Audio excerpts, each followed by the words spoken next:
오늘 우리에게 주신 하나님 말씀은 창세기 1장 26절에서 27절입니다. 우리 다 함께 하나님의 말씀을 합독하도록 하겠습니다. 하나님이 이르시되 우리의 형상을 따라 우리의 모양대로 우리가 사람을 만들고 그들로 바다의 물고기와 하늘의 새와 가축과 온 땅에 기는 모든 것을 다스리게 하자 하시고, 하나님이 자기 형상 곧 하나님의 형상대로 사람을 창조하시되 남자와 여자를 창조하시고. 아멘. 사람들은 다른 동물과 구별되는 인간의 특성에 주목하여서 인간에 대해 철학적인 정의를 해왔습니다. 가장 먼저 아리스토텔레스는 인간은 사회적 동물이라고 말했죠. 또 정치적 동물이라고도 합니다. 18세기 이후에는 여러 철학자들은 주로 라틴어로 사람을 의미하는 호모에 형용사를 붙여서 인간의 특성을 정의하곤 했습니다. 인류의 학명이 되기도 하는 호모 사피엔스를 비롯해서 도구를 사용하는 호모 파벨, 언어적 동물인 호모 로켄스, 또 교육하는 존재인 호모 에두칸테스, 그리고 또 인간은 놀이를 한다고 해서 호모 루덴스도 있고, 최근에는 디지털 정보화 시대를 사는 인간을 호모 디지탈리스라고도 합니다. 그러나 성경은 다른 동물들과 구별되는 인간의 특성에 대하여 분명히 말씀하고 있습니다.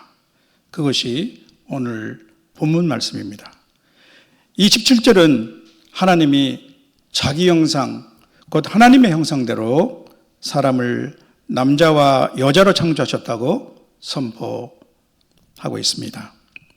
26절은 하나님이 인간을 창조하신 의도에 대해서 하나님이 하신 말씀의 내용을 직설화법으로 표시하고 있습니다.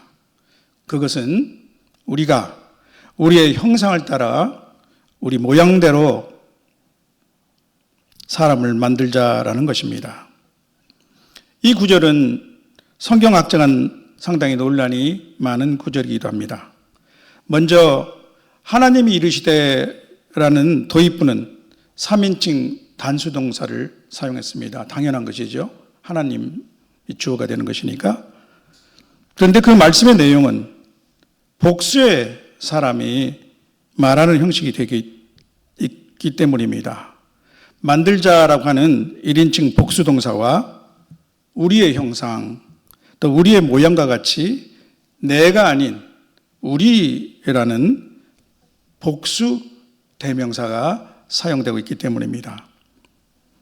여기서 3인칭 복수로 말씀하시는 하나님의 표현을 두고 우리는 삼위일체 하나님 간의 삼위간 대화로 받아들이는데 아무런 문제를 느끼지 않을 것입니다. 오히려 구약에 감추어진 삼위일체 하나님의 모습을 이 구절을 들어서 증거로 제시합니다. 그러나 모세오경의 저자라고 할 수 있는 모세가 삼위일체 하나님의 개념을 가지고 있었다고 보기는 다소 어렵지 않을까요? 더구나 그 당시는 부족마다 자기의 신들을 섬기는 다신교 문화에 맞서서 모세는 유일신인 여호와 하나님을 주창하는 입장이었고, 또 지금도 유대교인들과 많은 기독교를 포방하는 사이비 이단들은 삼위일체 하나님을 인정하지 않고 있습니다. 따라서 이 구절을 삼위일체 개념과 별도로 설명해 보려는 학자들도 있습니다. 그러나 이 부분에 성경의 원저자이신 성령의 특별한 개입과 보존하심이 있었구나 라고 우리는 믿어도 무방할 것입니다. 또 두 번째 논란은 하나님의 형상이 무엇이냐라는 것입니다. 특히 26절에서는 우리의 형상과 우리의 모습대로라는 두 단어가 나오는데, 형상은 히브리어 셀렘, 그리고 모습은 데무트를 번역한 것입니다. 영어 성경에서는 주로 셀렘을 이미지, 데무트를 라이크니스로 번역하고 있습니다. 학자들 간 다소 이견이 있긴 하지만 형상에 이어나오는 모습은 다른 별도의 의미가 있다고 보는 것보다는 형상을 보완하고 강조하는 동의어로 보는 것이 좋을 것입니다. 왜냐하면 곧이어 27절에서는 하나님이 자기 형상, 곧 하나님의 형상대로 사람을 창조하시되 남자와 여자를 창조하셨다라고 말씀하고 계신 것을 봐서도 그렇습니다. 그렇다면 하나님의 형상, 히브리어는 셀렘 엘로힘, 또 라틴어로는 이마고 데이, 그것은 무엇입니까? 이마고 하니까 상당히 많이 들어본 것이죠. 우리 저쪽에 교회 가까운데 우리가 식사를 자주 가는 곳이 있는데 그 중간에 카페 이마고가 있습니다. 이것은 겉모습, 즉 외형을 의미하는 것은 아닐 것입니다. 그것은 너무나 자명합니다. 하나님은 영이시기 때문입니다. 성경에는 하나님의 얼굴, 눈, 또 눈동자, 손, 팔 같은 표현이 자주 나오지만 그것은 무형의 영이신 하나님을 의인화한 것일 뿐입니다. 모든 피조물 중 오직 인간만 하나님의 형상으로 창조되었습니다. 따라서 오래전부터 인간과 다른 피조물의 차이를 가지고 이 하나님의 형상을 이해해 보려고 했습니다. 그 결과 인간의 정신적 혹은 영적인 기능을 하나님의 형상과 결부시켜서 우리는 자연스럽게 하나님의 형상을 하나님의 성품으로 이해할 수 있습니다. 하나님의 속성이라고 하는 신학 용어가 있는데 하나님이 어떤 분이신지를 드러내고 또 하나님의 성품과 본질적인 특성을 나타내는 말입니다. 전통적으로 우리 인간과 함께 나눌 수 있는지 여부에 따라서 공유적 속성과 또 비공유적 속성으로 나누어 설명합니다. 인간에게도 일부 반영되어서 나타나는 하나님의 성품 중에는 사랑, 의로움, 진실함, 또 자비와 긍휼, 은혜, 인내, 거룩함, 또 창조성 등 여러 가지 많은 특질이 있죠. 그런데 오늘날에는 삼위일체론에 입각하여 많은 신학자들이 성부와 성자와 성령 간 삼위 하나님 간의 친밀한 교제에 주목하고 있습니다. 그래서 이 삼위 하나님 간의 긴밀한 그러한 교제를 반영하는 그 관계성에 주목해서 하나님의 형상을 이해합니다. 하나님의 형상대로 창조된 인간은 하나님과 아주 긴밀한 관계를 갖게 되고 또 하나님의 대표자로서 다른 피조물에 대해서도 특별한 지위와 책임을 가지게 된다는 것이죠. 26절에 보면 하나님은 그들로 바다와 하늘과 땅의 모든 동물들을 다스리게 하자라고 말씀하셨습니다. 하나님의 형상대로 창조된 인간에게는 창조자 하나님의 뜻을 따라 온 세상을 보살피고 관리할 책임을 주신 것입니다. 동시에 하나님의 형상으로서 지음받은 인간은 온 세상을 대표하여 하나님께 감사와 찬미를 드리는 존재입니다. 내 이름으로 불러주는 모든 자, 곧 내가 내 영광을 위해 창조한 자를 오게 하라. 그를 내가 지었고 그를 내가 만들었느니라. 이사야 43장 7절 말씀이죠. 하나님의 형상은 또한 인간의 존엄성의 근거가 됩니다. 사람의 가치는 그가 가진 능력이나 재산, 학벌, 또 사회적 지위에 있지 않습니다. 피부 색깔도 중요하지 않습니다. 모든 사람은 하나님의 형상을 지닌 존재이기 때문에 존귀합니다. 남녀노소 빈부에 관계없이 사람들이 서로 존중하는 것, 이것이 하나님을 존중하는 아주 기초적인 일입니다. 하나님의 형상대로 지음을 받았다는 사실은 우리 각자의 생명이 또한 얼마나 소중한지를 보여주고 있습니다. 그래서 성경은 말씀합니다. 다른 사람의 피를 흘리면 그 사람의 피도 흘릴 것이니 이는 하나님이 자기 형상대로 사람을 지으셨습니다. 창세기 9장 6절 말씀입니다. 그런데 하나님의 형상대로 지어진 인간에게 문제가 생겼습니다. 에덴 동산에서부터 아담이 타락한 결과 그가 갖고 있던 하나님의 형상 또한 어그러지게 된 것이죠. 그래서 저는 오늘 말씀의 제목을 잃어버린 하나님의 형상으로 잡았습니다. 일부러 상당히 강한 표현을 썼습니다. 그러나 저는 이 제목이 여기서 끝나야서는 안 된다고 생각합니다. 잃어버린 하나님의 형상을 찾아서로 이 제목은 이어져야 합니다.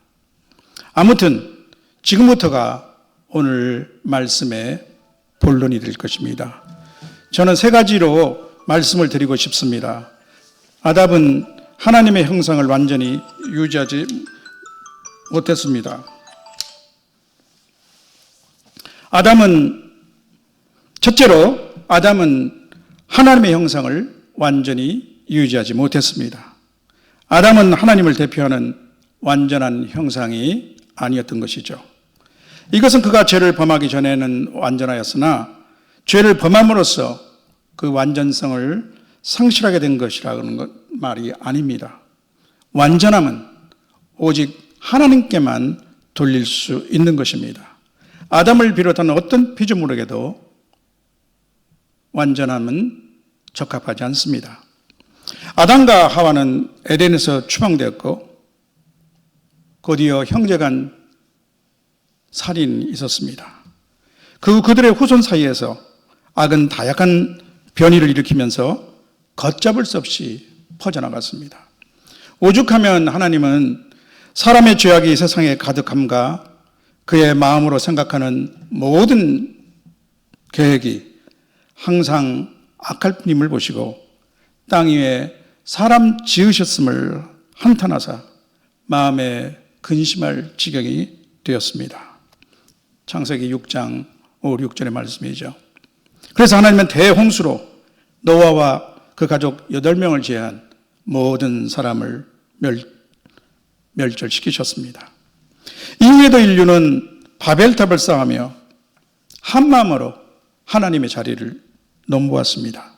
그 결과 하나님은 인간의 언어를 혼잡하게 하고 그들을 지면으로 흩으셨습니다. 인간은 하나님의 형상대로 창조되었기 때문에 하나님의 성품을 담고 또 눈에 보이지 않는 하나님의 형상을 반영해야 합니다. 앞서 말씀드린 하나님의 공의적 속성인 거룩하심과 의로우심과 사랑, 그리고 진실하심, 또 자비롭심 등이 그것일 것입니다. 그래서 초대 교부 어거스틴은 인간을 하나님의 영광을 비추는 거울에 비유했습니다. 그런데 죄로 말미암아 그 거울은 금이 가고 얼룩지게 된 것이죠. 중세 신학자 토마스 아퀴나스는 이렇게 말했습니다. 인간은 하나님의 형상을 지녔으나 죄로 인해 깨진 거울처럼 불완전한 반사만 남아있다.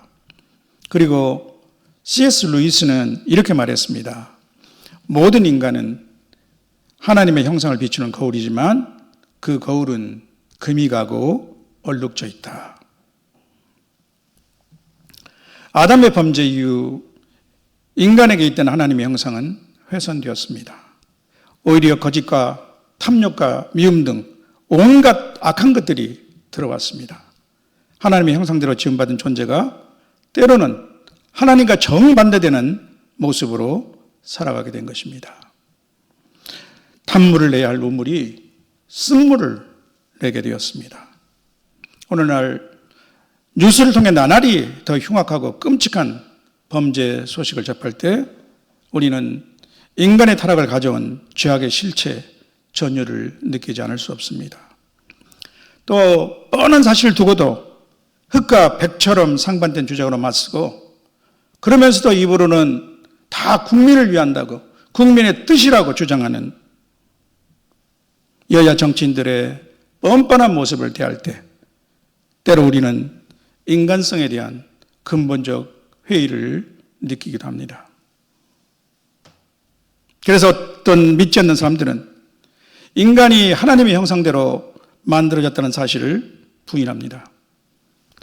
또 하나님이 인간을 만들었다면 기껏해야 그 하나님은 그리스 로마의 신화에 나오는 신들처럼 탐욕과 변덕, 시기, 질투, 부도덕 등 사람과 별반 다르지 않는 수준의 성품을 가진 신으로 신이 아니냐고 조롱하기도 합니다.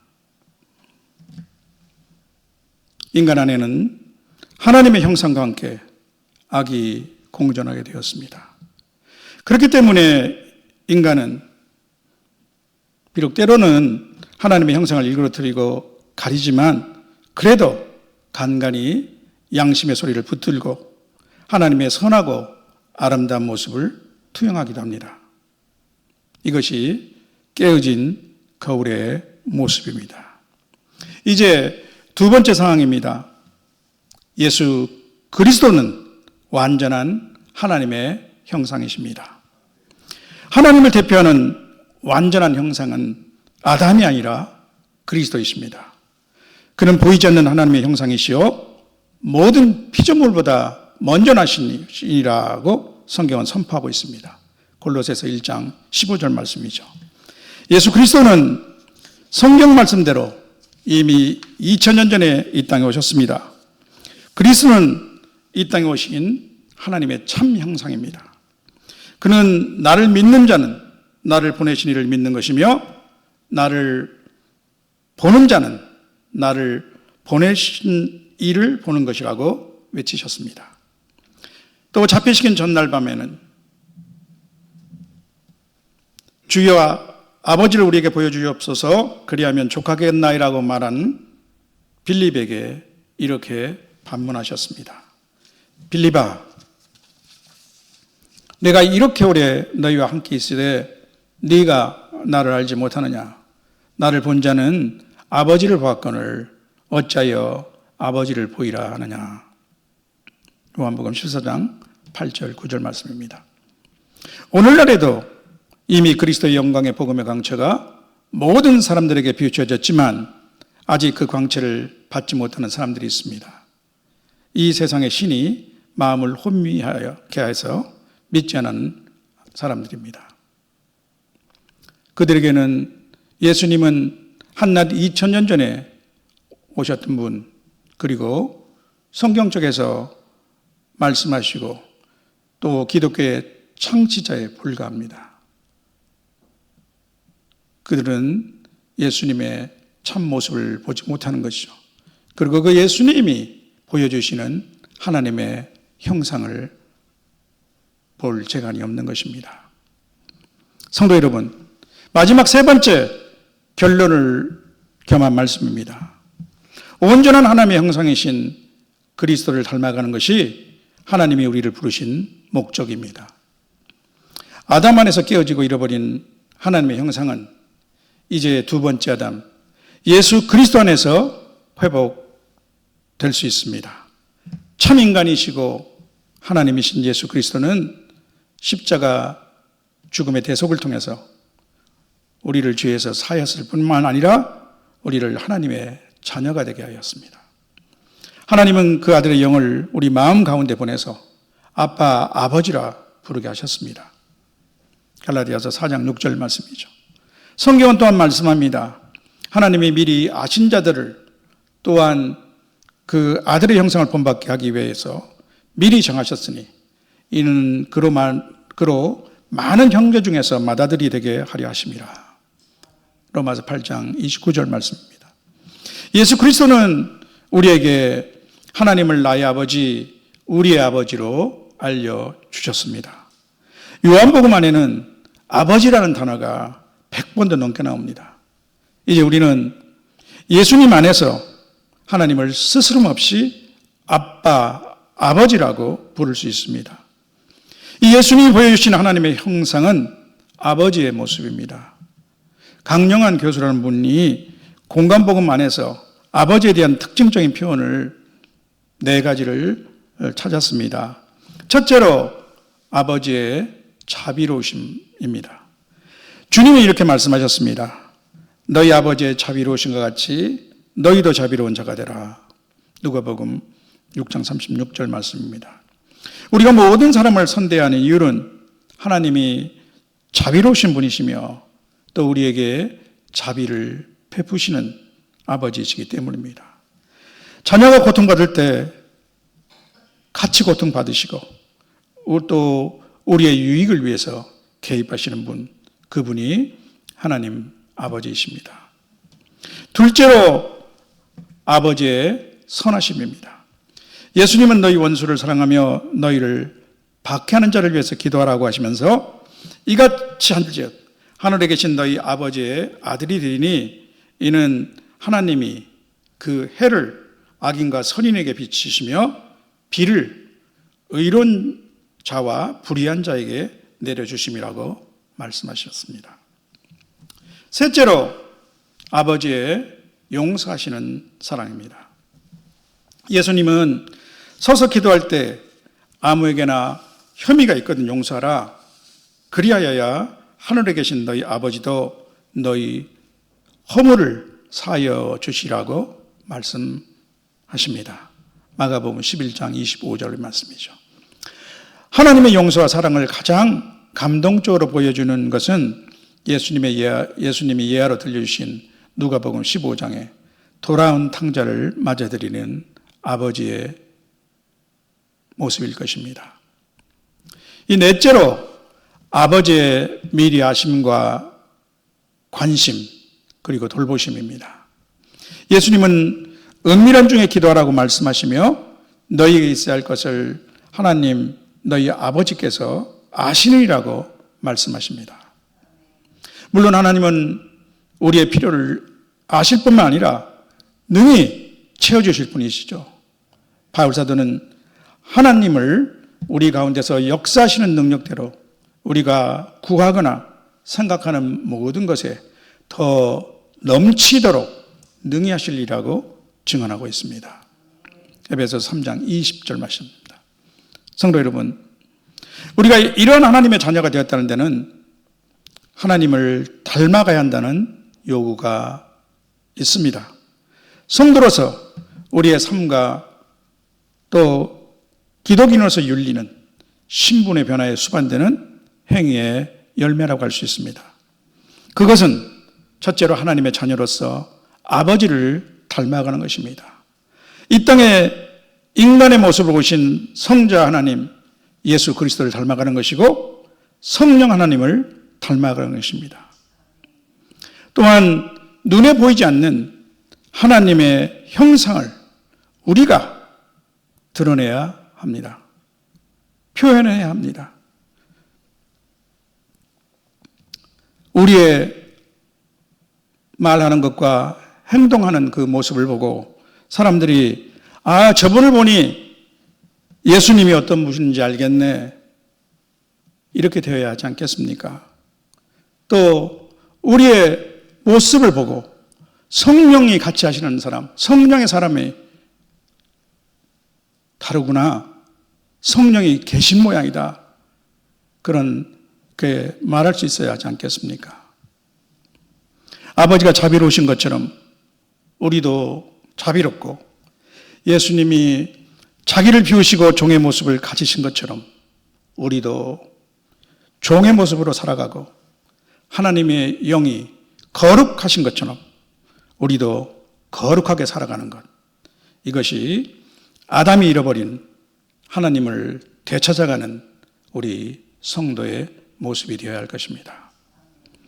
매일 매순간 주님을 주목하면서 하나님의 형상을 되찾고 일상의 삶에서 잘 닦인 거울처럼 하나님의 형상을 반영하는 저와 여러분이 되시길 주님의 이름으로 축원합니다. 아멘.